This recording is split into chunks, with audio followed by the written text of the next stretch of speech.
Kenapa hanya menista? Halo partner gabut, kembali lagi bersama kita Psikolog Gabut.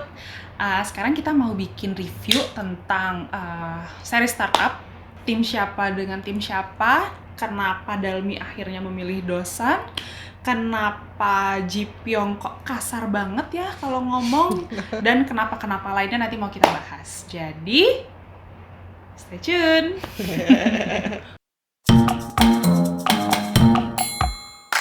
Jadi gini, terus kayak sambil sedih jadi gini. Iya. Jadi tuh sebenarnya 3 episode pertama aku nggak tertarik kan Kak ngikutin. Sebenarnya sama sih. Iya. Soalnya maksudnya si trope dan premisnya lumayan recycle ya, sering banget juga gitu. Padahal aku udah lama banget, udah 8 tahun nggak nonton drakor, ternyata Yes. masih kayak gitu ya. First lead-nya motivated by a sob story gitu kan. Betul. Terus selalu nih ya, Korea nih selalu gini nih, ya mau segi 4 kayak mau segi 3, tapi tuh ada nih misalnya first lead cewek nih yang jadi senternya, kayak si Dalmi kan senternya kan. Terus ada cowok-cowok nih yang hidupnya tuh kayak udah gitu aja lempeng gitu. Suatu hari out of nowhere ada satu cewek ini yang bikin chaos di hidup mereka yang lempeng-lempeng aja gitu aja sih. Jadi kayak ya ini mah ya kayak dulu aja nggak sih gitu. Tapi ternyata pas setelah nonton, selain karena aku stay for siapa tadi namanya? Chulsan. Nggak, ternyata karena di setting startupnya dia lumayan detail ya. Jadi aku pikir mungkin resource effortnya abisnya di itu sih, detailin soal startupnya. Iya betul yang aku suka juga gitu.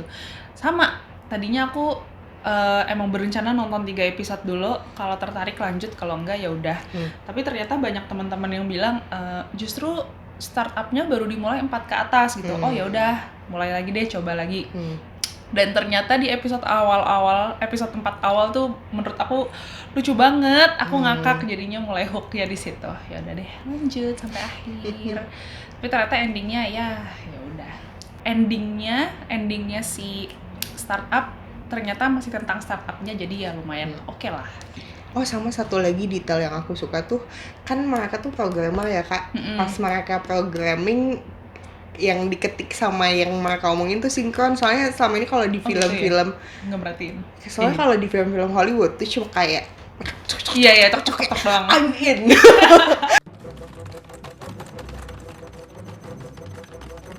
Soalnya ada yang dia ngomongin kayak, oke kita cari descriptive key. Emang tulisannya descriptive key di itunya ya.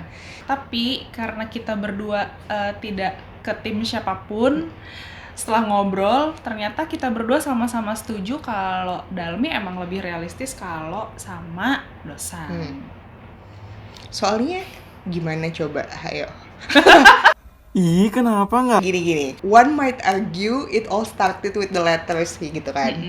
I don't think so sih, karena ya udah the letters tuh kayak triggernya aja sebetulnya gitu. Si Dalmi agak-agak halu sih ya, 15 tahun obsesif sama si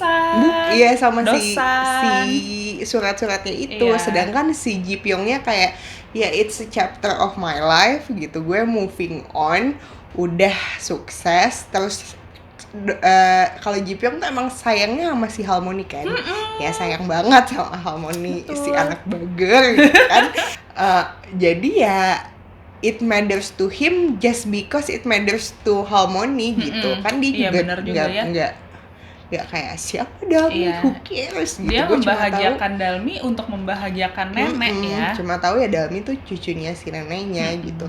Dan yang emang menurut aku juga dari kecil kan si Ji Pyongnya juga nggak ada ketertarikan untuk nemuin Dalmi. Mau mutusin letter juga, mutusin surat juga ya udah pergi aja gitu, nggak peduli mau dia sedih kayak nangis kayak bodo amat gitu. Itu kan terjadinya pas mereka berdua masih kecil ya gitu, identitasnya juga belum ajak. Kita udah pernah ngomongin soal identitas di video yang ini, nanti dilihat. Terus ya maksudnya buat si Dalmi mungkin it matters a lot itu ada nih mempengaruhi siapa dia gitu ya. Tapi kalau buat Ji Pyong lebih kayak sebenarnya interaksi gue dengan Harmony yang mempengaruhi siapa gue, makanya gue lupa isi yang paling signifikan ya buat si Ji Pyong. Betul. Iya, jadi Dalmi love the idea of Dosan Ji Pyong gitu, tapi ya kenal sih enggak sih, antara keduanya nggak ada perkenalan, nggak ada apa gitu. Bahkan 9 episode pertama ya interaksinya si Dalmi dan Ji Pyong tuh benar-benar interaksi profesional aja gitu, walaupun emang nggak masuk akal nih si Ji Pyong sebagai mentor ya, maksudnya satu muncul terus, kedua kayak bantuan yang diberikannya terlalu udah bukan scaffolding gitu kan Kak, lebih ke nih gue suapin, lo punya 400 pertanyaan, oke gue jawab semua gitu. Dimana lagi lo nemu mentor ngasih 400 pertanyaan dijawab semuanya. Tapi kan itu kayak point of view-nya kita sebagai penonton, wah Ji Pyong baik banget. Di point of view-nya Dalmi mah kagak lah, dia cuma tahu dia mentor yang gue. Baik gitu doang. Betul. Dan aku ngelihatnya juga si Ji Pyong dewasa ini mendekati Dalmi kan, satu tadi emang buat membahagiakan nenek sebenarnya. Dua, dia mulai baper sama Dalmi itu setelah ada mereka main Go itu ya, main Go, terus setelah tahu kalau Dalmi ingat ulang tahunnya dia, Dalmi ingat apa wish birthday-nya dia gitu, terus baper. Tapi padahal aku ngeliatnya ya, aku pribadi ya mungkin sama. Si Ji Pyong tuh sebenarnya lebih pengen mencari sosok keluarga sih gitu. He fell in love with the idea of a family. Iya, dia nggak melihat Dalmi sebagai his lover karena nggak ada actionnya. Iya, dia action as a hero, dia membereskan masalah-masalah Dalmi, tapi jadinya pahlawan belakangan aja gitu. Iya, menurutku malah apa yang dia lakukan malah memfasilitasi hubungannya Dosan sama Dalmi sih. Jadi kayak sih. Ya lu ngapain gitu. Betul. Jadinya. Dan yang aku lihat dia membereskan masalah-masalahnya Dalmi itu dengan power dan uang-uangnya dia dan privilege-nya dia gitu. Sedangkan kalau dibandingin sama Dosan, he gives all gitu. Jadinya emang kelihatan apa namanya? Hilang di otak gua. Kan udah malam. Pengorbanan. Jadinya pengorbanannya Dosan tuh lebih kelihatan gitu. Nggak ngetim tapi paham kenapa akhirnya Dalmi milih Dosan. Lebih make sense, walaupun kalau ditanya ya menurut gue sih yang lebih husband material si Ji Pyong ya Kak. Dosan tuh nggak jelas hidupnya. Gimana ya, dia tuh dari awal nggak punya visi misi. I have vision. Iya, itu kan? Bisa. Kalau di checklist emang iya sih, checklistnya banyakan siapa namanya Ji Pyong untuk jadi husband material. Ya itu tadi visi misi, isi dompet. Sounds dreamy. Ya tapi kalau isi dompet kan in the end dua-duanya setara lah. Iya sih betul. Terus kematangan matang ya. Kebetulan kita berdua sama-sama suka yang matang-matang. Sebenarnya yang bikin si Dosan gak matang ya itu nggak punya visi misi. Dari kecil dia nggak tahu, dibisikin nih nanti cita-citanya ini gitu, yang aku benci banget Kak. Sampai kayak ya elah jangan gitu dong lo, sampai kayak gitu. Pas dia bilang gini ke Dalmi yang lagi teleponan lama banget, terus bilang gini kayak, waktu gue dikasih follow your dream, gue nggak tahu dream gue apa, sekarang gue nemuin dream gue. Lu apaan sih? So lame. Terus kayak belum tahu mau apa, bikin perusahaan gak jelas perusahaannya mau dibawa kemana gitu, cuma punya skill yang nggak tahu skill yang mau diapain waktu itu. Diajarin nih sama si Dalmi gitu ya, sampai bahkan dia berangkat ke US pun akhirnya dia nyerah, oke gue ikut Tusto ya gara-gara si siapa Dalminya gitu kan. Kalau enggak dia nggak mau berangkat kok, nggak ada pendirian banget. Jadi manusia tuh nggak boleh kayak gitu. You are so infuriating. Dan dia takes everything emotionally sih menurut aku. Padahal kelihatannya karakternya tuh dia semua literal gitu ya, anaknya science banget. Tapi abis ketemu Dalmi kenapa semuanya jadi emosional, pengambilan keputusannya emosional. Gue agak kok kayak kebalik ya, si Ji Pyong tuh karakternya kayak gini harusnya dia yang lebih literal gitu kan, yang Iya, nggak punya benar juga. empati biasanya kan yang ya udah gue take things as a fact aja gitu ya, walaupun kayak gitu juga sih, tapi pas dosan kok sangat emosional tuh Iya, kayak iya. lo kok gitu gitu, nggak nyambung sama kebiasaan Betul. literal lala gitu. Nah, mungkin si kebingungan ini bisa kita jelaskan in psychological perspektif. Anjay, geli gaya. Mungkin gini, aku mau mencoba dulu ya, nanti dibantu ya. Si dosan ini kan emang dia jagonya di matematika. Dan yang mana matematika itu kan emang logical banget, science banget, cuman ada benar atau salah, hitam atau putih kayak gitu. Jadinya sampai dia besar pun dideketin sama cewek, diomongin golongan darah. Hah, lo percaya sama golongan darah gitu? Nggak bisa. Dia anaknya scientific banget. Tapi ketika dia kenal Dalmi, dia bisa ngobrol sama Dalmi, ada yang SMS gue nih cewek, dia mulai si emosinya mulai main gitu. Nah, jadinya pengambilan keputusan yang ada pengaruhnya ke Dalmi atau yang ada pengaruhnya dengan hubungan dia dan Dalmi, jadinya ada emosi main di situ gitu. Karena dia menaruh emosi ke Dalmi, jadi ada pengambilan keputusan yang terkait sama Dalmi, ya emosinya ikut main juga gitu. Tapi sebelumnya kan enggak. Iya. You're so smart. Nah itu Kak, itu emang premisnya Korea tuh gitu. Oh, iya. Kayak ini gue nih rasional gara-gara lo ya gue jadi emosional. Iya. Terus banyak juga yang komentarin kenapa Ji Pyong selama 3 tahun diem-diem aja. Iya bener, gimana Usahanya mana? Nah, kalau menurut aku dia tuh udah tahu Dalmi ditinggal pergi sama Dosan dan tahu kalau hubungan mereka udah putus nih dan gak ada kontak, dan dia ngerasa safe, dia ngerasa zonanya aman dan nyaman nih gitu, nggak ada yang ganggu, jadi ya udah gitu-gitu doang. Tapi iya sebel juga sih. Terus setelah dia ketahuan kalau dia adalah Dosang dulu, dia nggak ada action juga, dia cuman confess aja kalau gue suka sama lo nggak perlu jawab, nggak apa-apa, ya udah. Jadinya hubungan lo tuh sebenarnya gimana sih gitu. Bahkan udah 3 tahun juga diem-diem aja, yang itulah yang makin menguatkan kita berpikir kalau kayaknya lo emang cuma nyari konsep keluarga aja sih gitu. Bener. Sebenarnya ada yang gini, aku di hampir semua film drakor Korea yang aku tonton ya Kak, pasti di belakangnya tuh ada deh satu episode yang 1-2 episode si pasangan first lead-nya nih cabut dulu ke luar negeri kayak kemana gitu, terus nanti balik lagi. Kayaknya sih emang untuk bikin kesan after 3 years gitu, yang padahal cuma 1 episode sebenarnya kan, jadi kita nggak terlalu ngerasain emotional investment-nya. Dinamika selama 3 tahunnya juga gimana gitu ya. Nah tapi sebetulnya satu hal yang bikin Dosan dan Dalmi make sense menurut aku adalah proximity kan. Ada tuh di psikologi, di teori pemilihan pasangan ada emang proximity teori. Witing Tresno jalanan soko kulino gitu aja sebenarnya, kayak saking sering ketemu terus nemuin kita banyak things in common ya, akhirnya jatuh cinta. Nah sebetulnya dalam 3 tahun itu si Ji Pyong tuh bisa memanfaatkan harusnya itu gitu. gitu. Ngapain aja dia Dosan baru mau pulang baru nanya si Yungsil apa? Dan dia si mau ngasih cincin aja nanya ke Yungsil dulu. Kenapa? Kalung Kak. Kalung ya, bukan cincin. Iya. Ya udah semangat salah. Gitu, jadi kayak ya nggak bisa dong Om. Di sosmed juga banyak banget, aku nggak tahu ya, tapi kebanyakan yang aku lihat di sosmed tuh tim Ji Pyong gitu. Dan setelah aku cari tahu kenapa ya kebanyakan pada milih Ji Pyong, terus banyak yang bilang sama tadi kayak Amira, karena Ji Pyong visi misinya lebih kelihatan gitu. Banyak juga yang bilang kalau Dosan itu nangis melulu, drama banget anaknya gitu.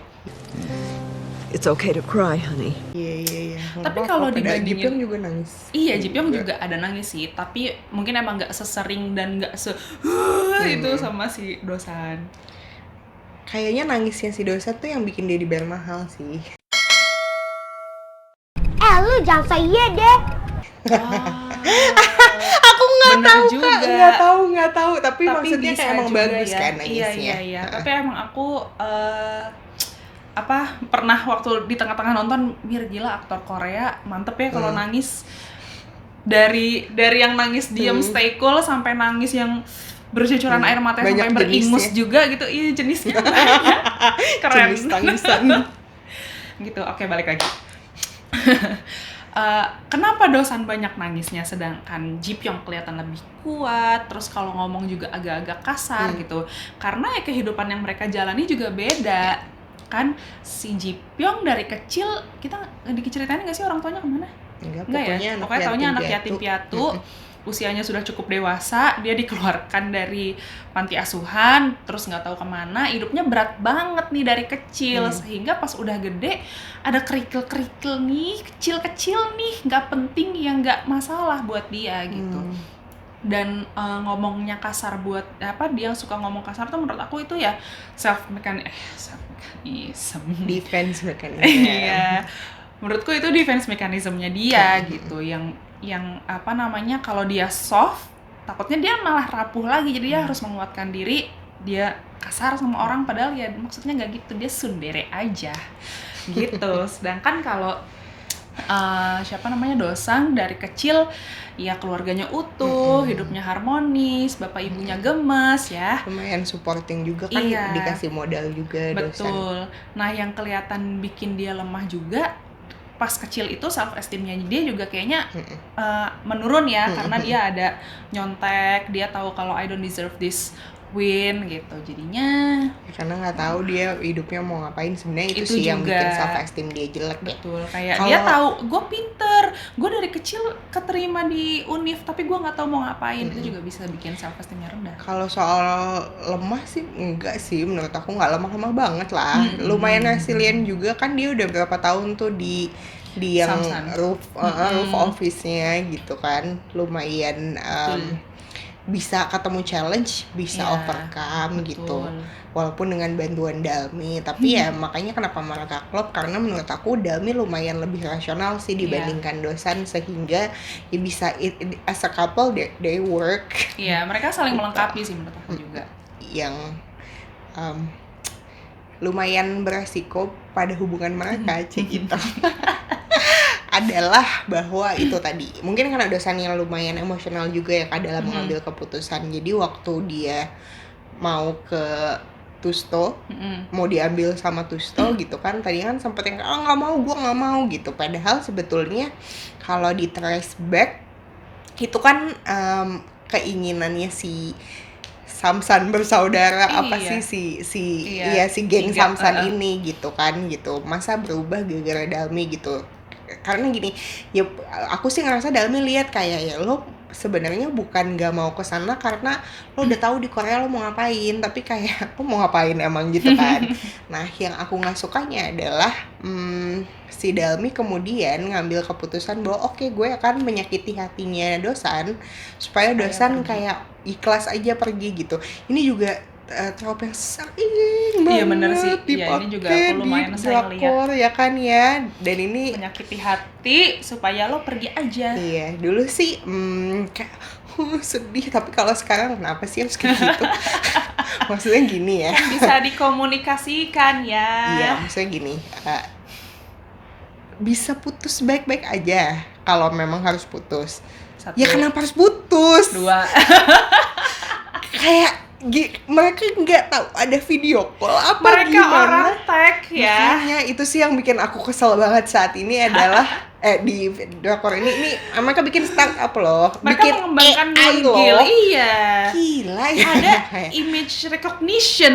Tapi kenapa lupa ada video call? Bener, kenapa telepon. ngerepotin diri sendiri? Mana kan ini bukan yang kayak kita pisah nggak tahu berapa lama, tahu kok cuma 3 3 tahun. tahun. Yang aku nggak suka adalah ketika Dalmi ngambil keputusan itu, relationshipnya one sided nih, kayak Dalmi ngerasa oke, nggak apa-apa gue ngambil keputusan buat kita berdua gitu, padahal Dosan has the right to have a say gitu, walaupun ya mungkin dia pasti nggak rasional nih sih. gitu, tapi kan ya again dua-duanya harus menyampaikan dulu gitu kan pendapat mereka masing-masing, terus dikomunikasikan. Betul. Gitu. Ini tuh lazy, mau bilang lazy writing takut. Ya tapi maksudnya ini tuh konflik yang sering banget dipakai gitu, yang harusnya bisa Enggak Mir, bukan lazy writing. Biar ada konfliknya aja. Iya lazy kan, nggak nyari konflik yang lain jadinya. Oh iya, kirain lazy-nya nyari solusi yang lain. Iya gitu, nyari konflik aja males apalagi Iya, solusi. bener juga. Terus yang menurut aku maaf banget agak-agak lazy juga ya. nggak lazy sih karena energinya habis buat research tentang startup yang detail banget itu ya. I won't tell you can save yourself, because you can't. Konflik yang dipilihnya juga lumayan sering banget dipakai ya di nggak di drakor doang sih menurutku di culture pop manapun.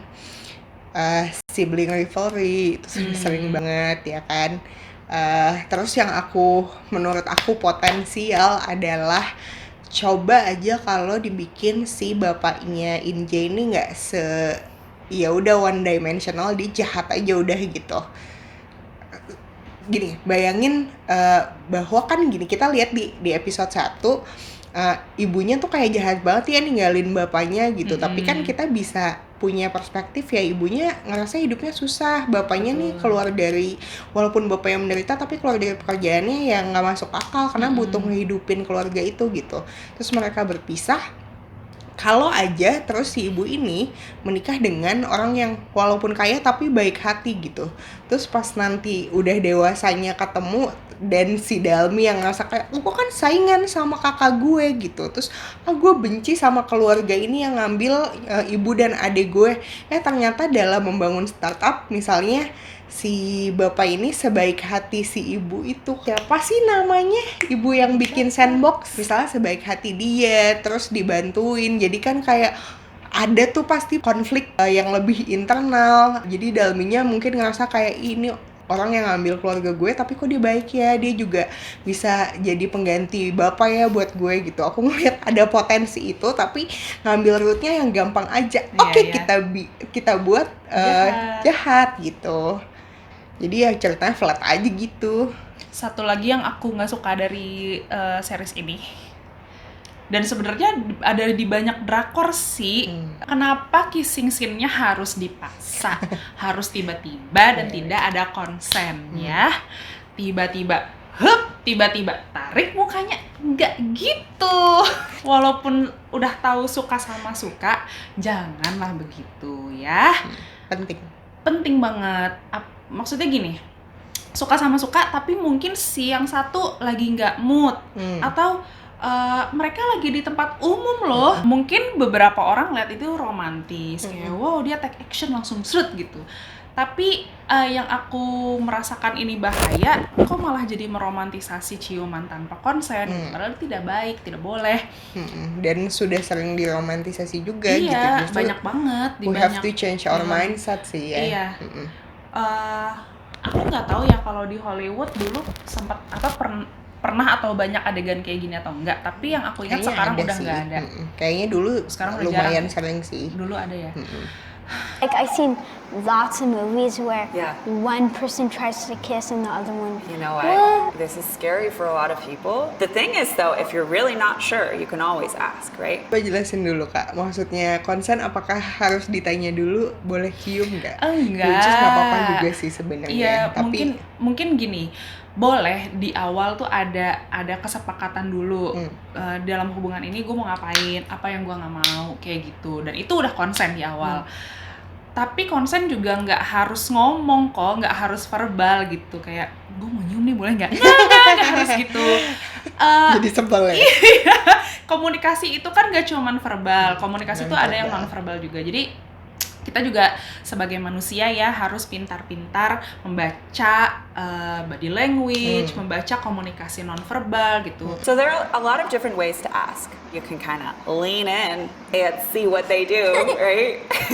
You don't want to completely just kiss someone with no indicator that they want to kiss you. Like they're not telling you that that's okay to do, right? Yeah. Karakter favorit Saha dong. Oh iya. Saha tuh BAMF loh. Gila. Apa tuh Bam? Badass mother father. Tapi cewek-cewek di sini BAMF semua sih. dari Harmony ya kan. Karakter favorit aku Harmony sama Iya. Saha. Harmony, Dalmi, Saha, Injay, semuanya sih BAM sih. Termasuk si ibu yang bikin sandbox itu juga. Iya, itu Yang juga. seperti dosen baik hati ya. Betul. Yes, we are cool. Entah kenapa semua karakter selain karakter utama dan Ji Pyongnya tetap lumayan sih. Tapi lebih menarik karakter pendampingnya. Bener. Mungkin they don't have a lot to work on the three main characters ya, karena mungkin udah prototype-nya karakternya Korea gitu. Gua nggak tahu sih, karena kan yang aku baru nonton sekarang ya ini 3 doang ini kan Startup, Sky Castle sama Hospital Playlist gitu. Hospital Playlist lumayan sih, nggak ada tuh prototype kayak gitu. Cuma kalau ini kayaknya masih work gitu ya, indie industry tuh masih laku gitu. Kalau dilempar orang masih suka. Betul. Jadi ada yang satu tsundere, satu yang kayak easy going, cheerful, haha gitu. Yang satu yang nerdy gitu, kayak masih kemakan jadinya. Betul. Jadinya kalau kita lihat sih kayak nggak menarik karena udah sering gitu. Tapi Iya. ternyata mereka maininnya di karakter-karakter pendamping yang Dan nggak bikin fresh juga ada, sih. nggak ada satupun karakter yang aku nggak suka Oh, sih. iya. Kecuali bapaknya si Injay agak-agak garing Oh, sih dia. Iya. Sama adiknya. Karakternya si Samsan ini, 3 San ya. Itu menguatkan stereotip yang aku bikin sih sebenarnya. Stereotip anak teknik, mohon maaf banget, karena entah kenapa anak-anak teknik yang aku temuin tuh sama tipikalnya. Yang kaku kayak siapa namanya Dosan. Karena jarang ketemu manusia. Jarang ketemu iya, tapi Iya. aktivitasnya jarang yang Bener. berhubungan dengan manusia. Mungkin kebanyakan cowok jadi jarang berkomunikasi sama cewek, jadinya kaku gitu. Jadinya aku pas nonton itu pertama kali ketawa karena iya banget gitu. Tapi maksudnya ya mereka juga mainin stereotype itu kan. Iya. Ya kan si mereka yang pakai iya sih, flanel. iya bener, flanel Di episode terus. terakhir juga yang anak-anak baru yang run tempat mereka juga gitu.